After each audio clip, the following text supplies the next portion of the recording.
Welcome to the Be Strong Show. I am your host, Michelle Shirley, CEO and Chief Heart Officer for BeStrong International. I am so glad that you have tuned in today. We have done so many amazing things since we last spoke. We had Give Miami Day and we met our goal, all because of you. So we are just excited about what 2024 will bring. I want to let you know that we are continuing to do incredible work in our communities, serving families, serving married couples, children, all about love, relationship development, and what we've trademarked as heart skills. And we'll let you know more about that in 2024 because we're coming in hot in 2024. Today, I have an amazing guest. I have the CEO of Radical Partners. If you don't know who they are, this is the show for you today to gain insight, to gain knowledge, to hear some brain power from the CEO herself, Joanne Godoy. So welcome to the show, Joanne. Thank you, Michelle. I'm so excited to finally be sitting here because I know there's a lot of predecessors that have been here. So thank you for having me. No, I'm really, first of all, let me just say thank you for the way in which you've even helped Be Strong expose our social yaks game to the community at the underline, right? Yeah. It was pretty amazing. I found out later that Mayor Kava played our social yaks game. So we were just like, With strangers on the street, which is even better. amazing. And that's what it's about. It's all about connection and empathy and vulnerability and the things that we teach here at Be Strong. So thank you for giving us that space. And I know you are doing incredible things with other nonprofits and for-profits as well. So before we get started, because before the show, we were already like, oh my God, there's so much to talk about. And we only have 30 minutes to do it, right? So I want to ask you a little bit about the name Radical Partners. Why that name? And what do you all do so that our audience can know? Yeah. So we oftentimes hear that there's power in language, right? And I think these are two very powerful words that they have a different meaning to different people. So radical, when you look it up on the dictionary, is something that's important, right? It's something that is going to be transformative and like a sustainable and relevant change. And then there are some people that have politicized that word. But to us, it means how do we work on what really matters and what needs to happen for that transformative change to happen. And then the word partners right next to it, the importance of never doing it alone, right? So how can we be the people that we do things together that are going to basically leave transforming or more sustainable change wherever we go. Yeah, I really love it. It's so catchy, but yet I still feel like there are segments of our landscape and the sectors that don't know what you do. So talk about what you do, because I called you literally on vacation after a post that I saw you had, and I'm like, Joanne, what? Mind blowing. And I love being around you because the brain power that you have, you, Rebecca, some of the key leaders in our city, it's incredible to see the way you all think and what you're actually doing to drive impact and change. And so talk about what it is that you do and who you offer these services to. Thank you, Michelle. So you're not the first one that says this, right? Because we understand and now love the fact that we are complex. Right. There are challenges in this world that are complex, and therefore, if we want to solve them, we need to have the ability, the flexibility, and the nimbleness to move in order to solve them. So the way we define Radical Partners is that we are a social impact accelerator. So we're all about social impact, yes, and we're all about accelerating it. How can we make things bolder, faster, and better to transform the communities that we're in? So the way we accelerate impact is through 4 pillars of work, and that's where people get confused, or they just know one of them, right? So knowing that we're recording this, I'll be super explicit and say that one of our pillars is that we invest in leaders like you that are running their own social impact ventures, whether that is a 501c3, whether that is just a community initiative or a for-profit or a typical LLC. For the benefit of the community, we want to invest in you. So we have leadership development programs there that we offer to the community. The second one, referring to the event that you were talking about with Social Yaks, is how we engage locals. And we develop, design, and promote campaigns to activate locals, whether that is go out, take the census, go out to vote without any political intentions more than just giving you the power of having your power back.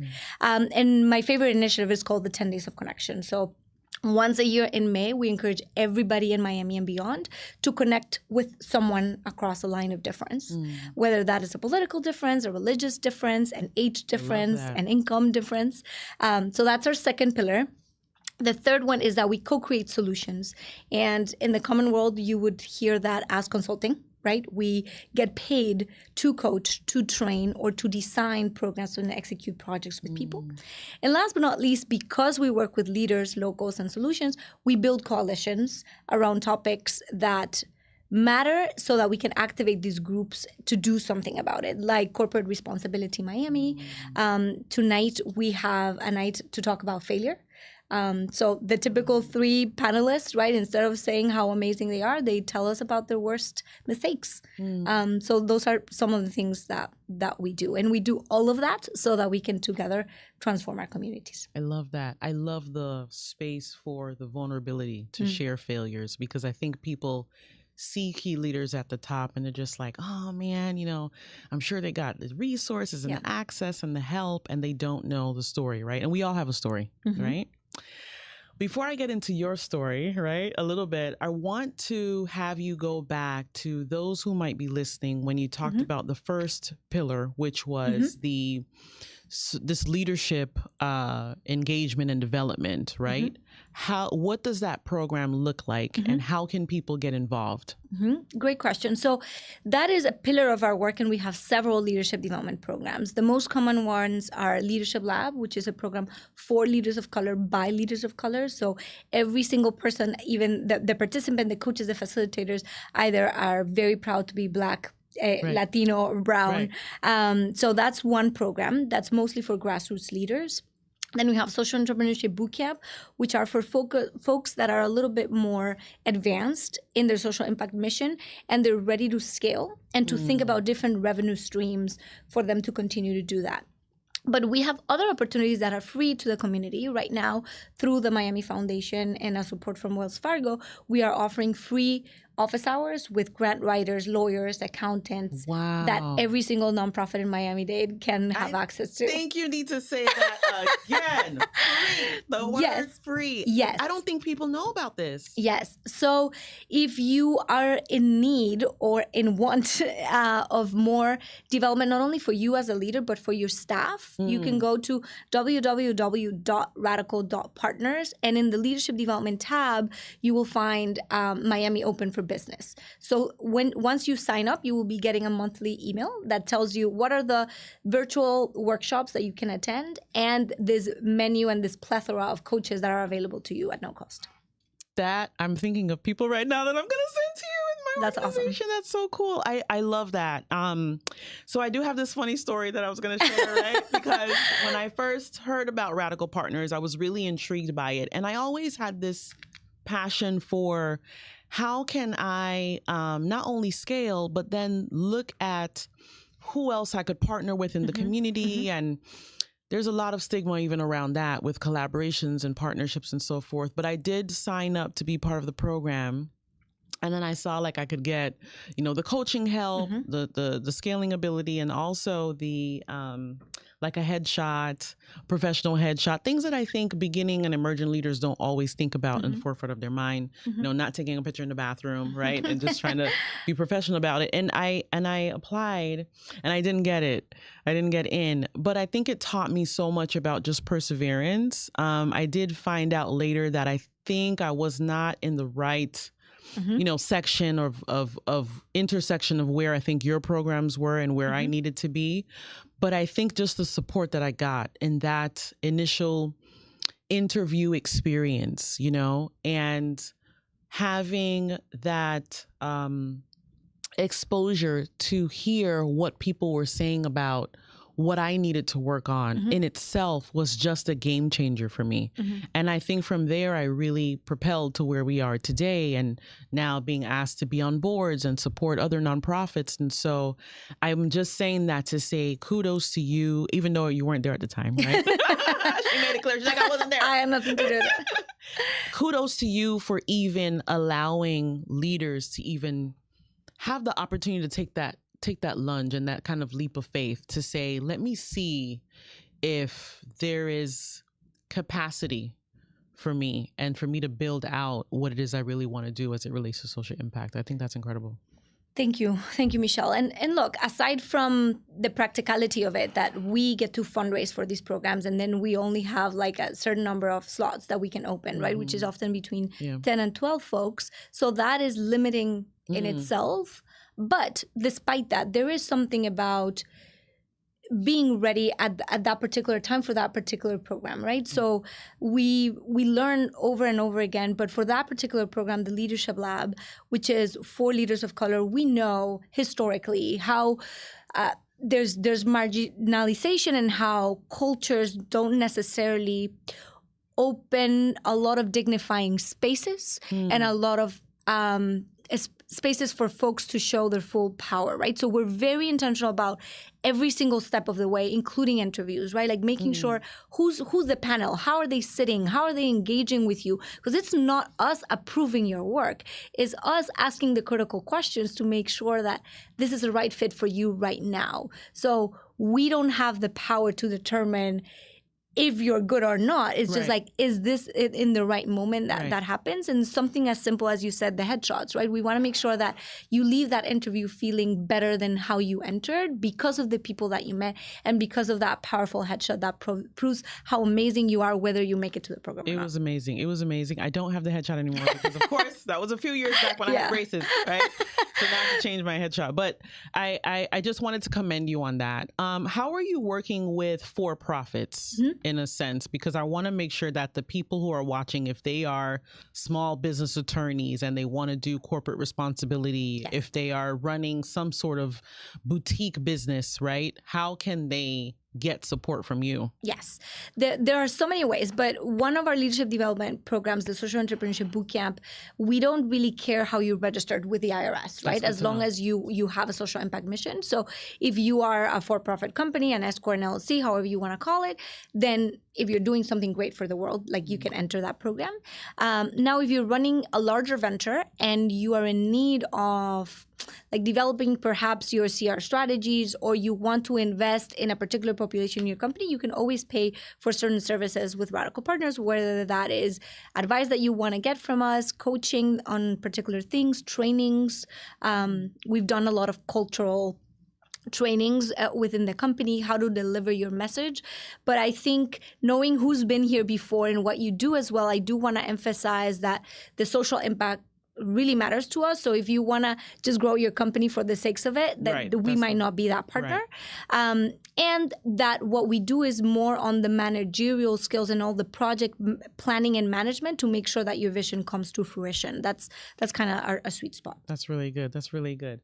So tell me, all right, we're going to switch gears a little bit because I want to know, and I think it's important for the audience to know, how did Joanne get here? Yeah. Right?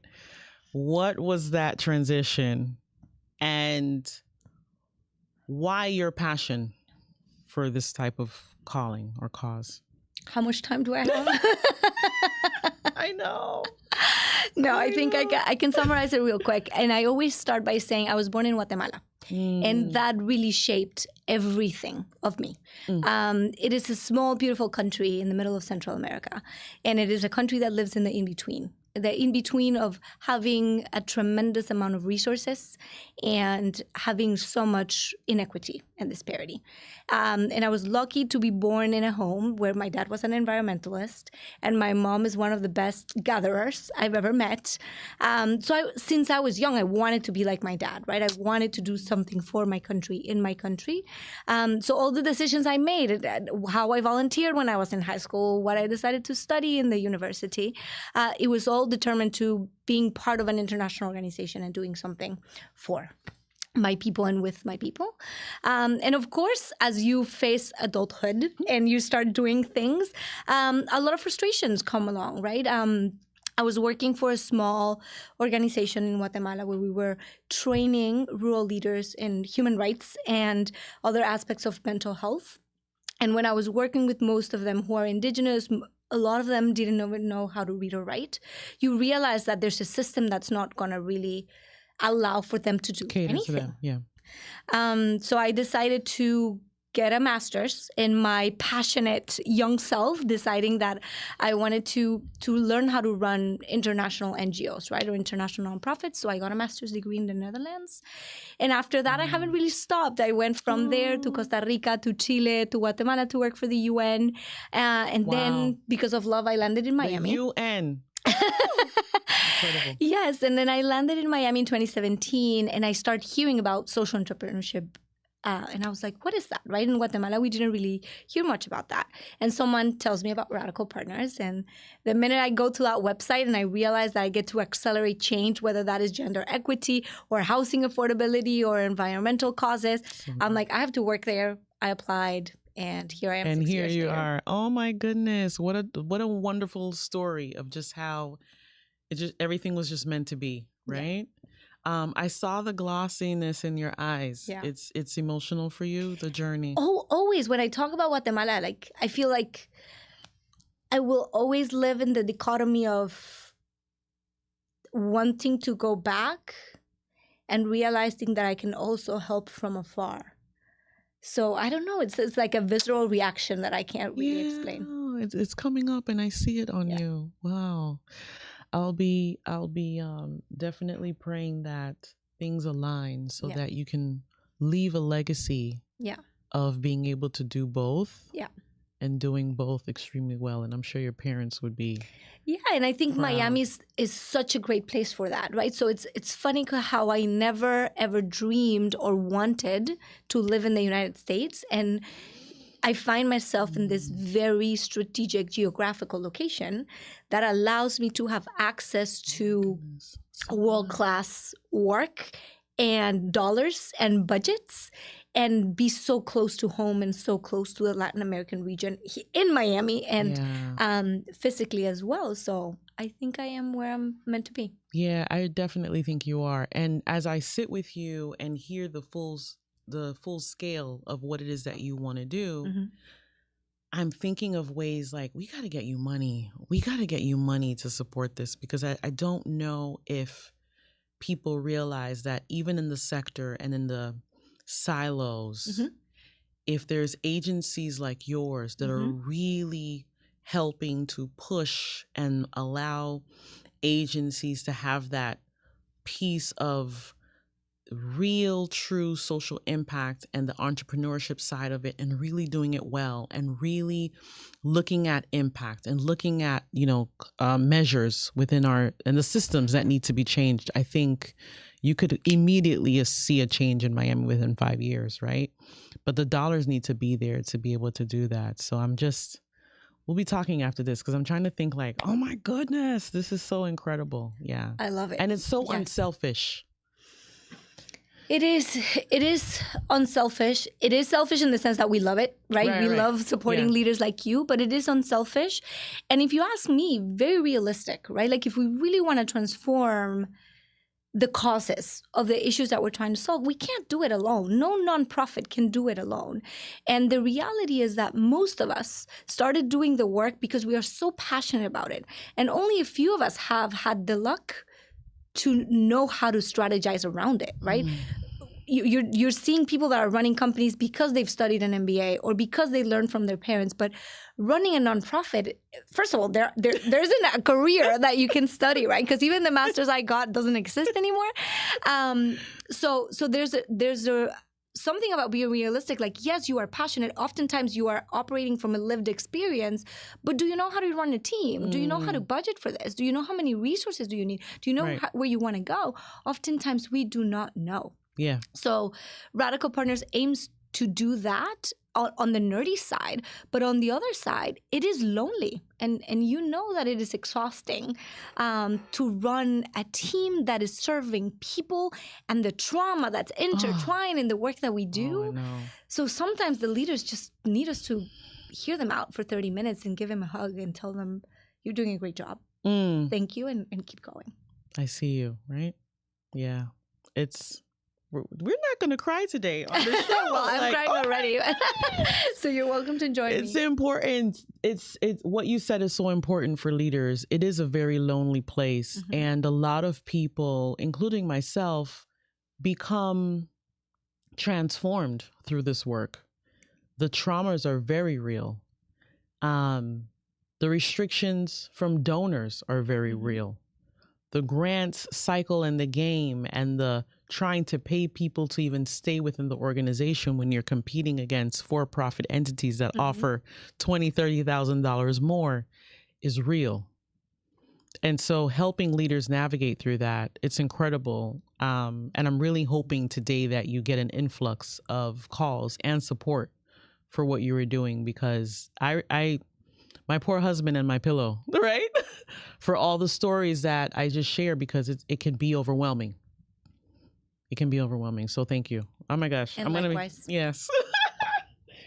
So, all right, we're going to move into social yaks. We don't even have a lot of time because I wanted to just, there's just so much here. Oh my goodness. But we got personal already, so we don't need to. Yes. So social yaks is our newest card game that we have released, and we are on a mission of this sort of connectedness where it's sharing stories and it's finding common ground, right? And it's unselfishly thinking of ways that we could support one another, right? We're hoping for a world where this becomes automatic. And the game is one of the tools in which we think that this could happen, or at least the start of good conversations around empathy and vulnerability. And so it's on sale, and we do have holiday specials. I want you to start with our first level here, polar bear level, break the ice. So let's learn more about you. Okay, this one's easy. It says, if you could learn a new skill, what would it be? I literally did some research this week because I want to get very good at graphic facilitation. I don't know if you've seen these folks that you're in a meeting and they're drawing with cartoons and synthesizing what's happening in the meeting. Wow. So that's something I really enjoy synthesizing and finding common ground in a meeting, but I do it in a very nerdy way. So I would love to have the ability to do it graphically with nice images that then you can keep the thing, and that will be your reminder of your notes, whatever. Yeah. So I hope I have the skills to draw too. That's good. I know, right? We'll That's see. so cool. Yeah. Okay. Let's continue to break the ice just a little more. So only me answer? Yes. I'm just, and the audience is listening to who Joanne is. Okay. It says, what are your hobbies and how did you get into them?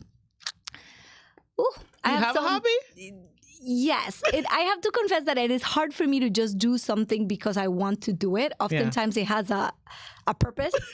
But I would say physical activity, right? I enjoy running. So I've done 12 half marathons. I'm going for my 13th one, hopefully, in 2024. Now, did your toenails fall out? No. I hear stories of that, and it's just scary.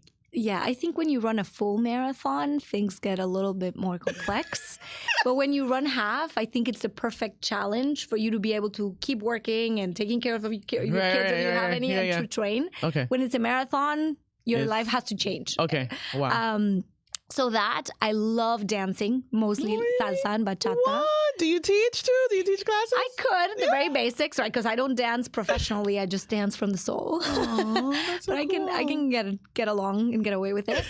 And doing yoga. So I think moving my body, and especially if there's nature and mountains, I really love that. Yeah, and especially the stress too of what you hear as a CEO. You're going through some similar challenges as well. So I think that's really great. Okay. Wow. All right. So we're going to move to our next level. This is so unfair, Michelle. Social. I know, but we don't have a lot of time when we want people to know. Okay. I'll move faster. Okay.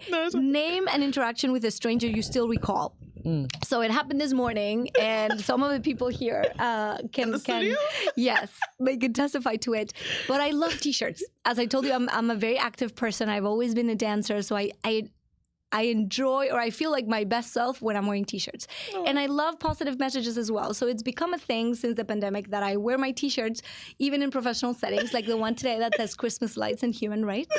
And it oftentimes builds conversations in the elevators. I have one that says be bold, say hi. Aww.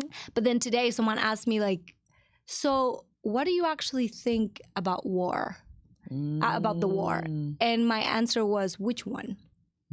So that took us to go into depth of like the amount of information that media is throwing at us about one war in particular right now, when we know that there are so many.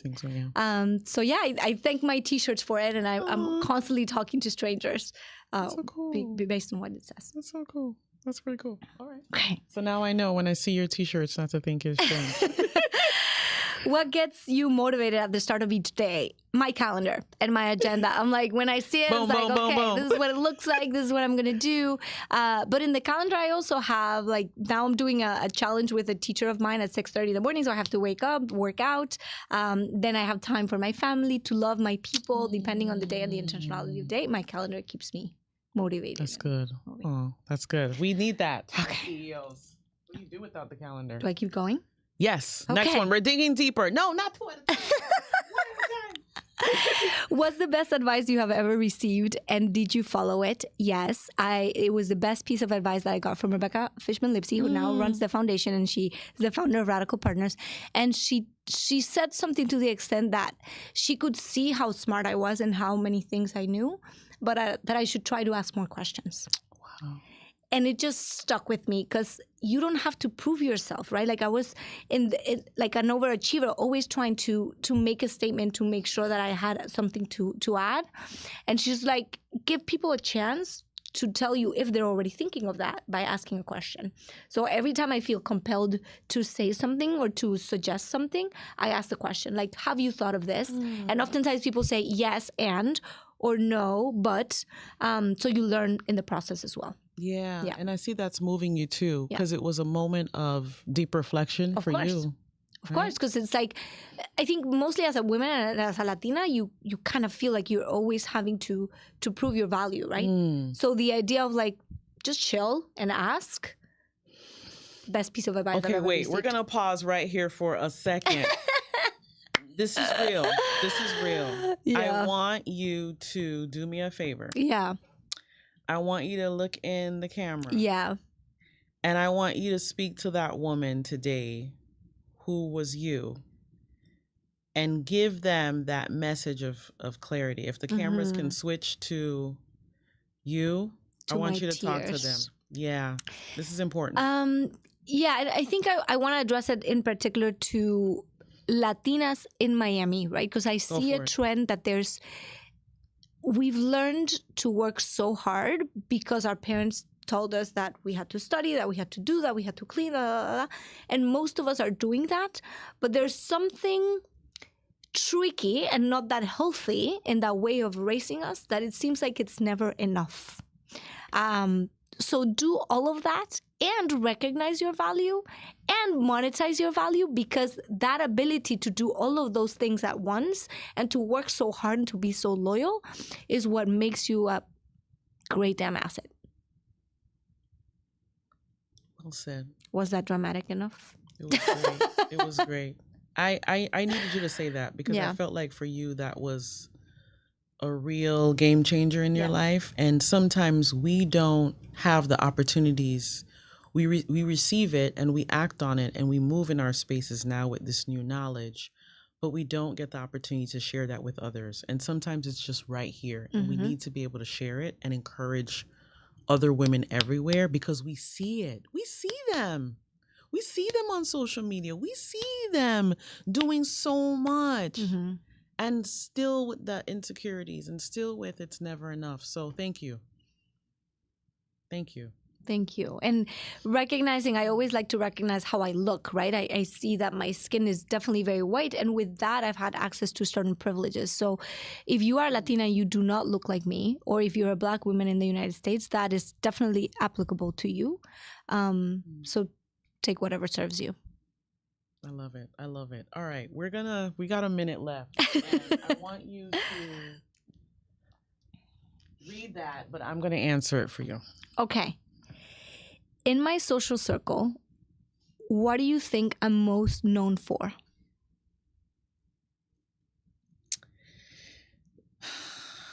I think you're most known for